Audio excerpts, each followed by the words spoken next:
বলকচোন আজি আপোনালোকক দেখাম বিদেশৰ এখন কৃত্ৰিম আকাশ যিখন নেকি সম্পূৰ্ণ টেকন'লজি ব্যৱহাৰ কৰি বনোৱা হৈছে।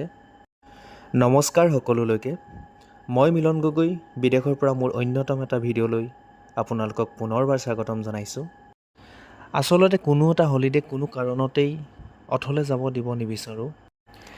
সেয়েহে আজি আহিলোঁ কাটাৰৰ এটা বিশেষ স্থানলৈ, ভিলেজিঅ' মল, যিটো নেকি অৱস্থিত aspire zone in waste of দোহা, যিটো নেকি ফাৰ্ষ্ট অপেনিং কৰা হৈছিল 7 জুন 2006।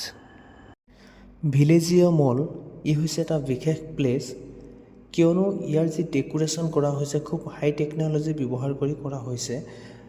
কিন্তু এই ভিলেজিঅ' শ্বপিং মলটো হৈছে এটা খুব এক্সপেঞ্চিভ শ্বপিং মল। ইয়াত বিভিন্ন ধৰণৰ brand USA, UK, Italy, Germany এনেধৰণৰ ব্ৰেণ্ডবিলাক প্ৰত্যেকটো বস্তু ইয়াত পোৱা যায়। চাওকচোন শ্বপিং মলৰ ভিতৰতে কি সুন্দৰকৈ এনেকৈ ছুইমিং পুলৰ লগতে নাও চলাই অভিজ্ঞতা কৰিব পৰাকৈ এনেদৰে ব্যৱস্থা কৰি ৰাখিছে। যদিও বা ভাবিছিলোঁ নাওত উঠি অকণমান অভিজ্ঞতা কৰিম, কিন্তু এইবাৰ উঠা নহ'ল।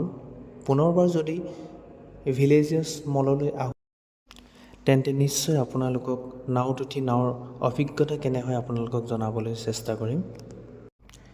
ভিডিঅ'ৰ আৰম্ভণিতে যিহেতু আপোনালোকক কৈছিলোঁ বিদেশৰ এখন কৃত্ৰিম আকাশ আপোনালোকক দেখাব বিচাৰিছোঁ। সাধাৰণতে আমি দৈনন্দিন জীৱন যাপন যেনেদৰে এখন মুকলি আকাশৰ তলত বসবাস কৰি আহিছোঁ, ঠিক একেই ধৰণৰ এখন আকাশ এই শ্বপিং মলৰ ভিতৰত আছে, যিখন নেকি আপোনাৰ এনে লাগিব আপুনি মুকলি আকাশৰ তলতেই আছে। এয়া যে আপোনালোকে এই দূৰৰ পৰা দূৰলৈ দেখিছে, ঠিক তেনেদৰে এই আকাশখন চাওক। এই আকাশখন হৈছে এখন কৃত্ৰিম, কিন্তু আপুনি কোনো ধৰণৰ পাৰ্থক্য বিচাৰি নাপাব।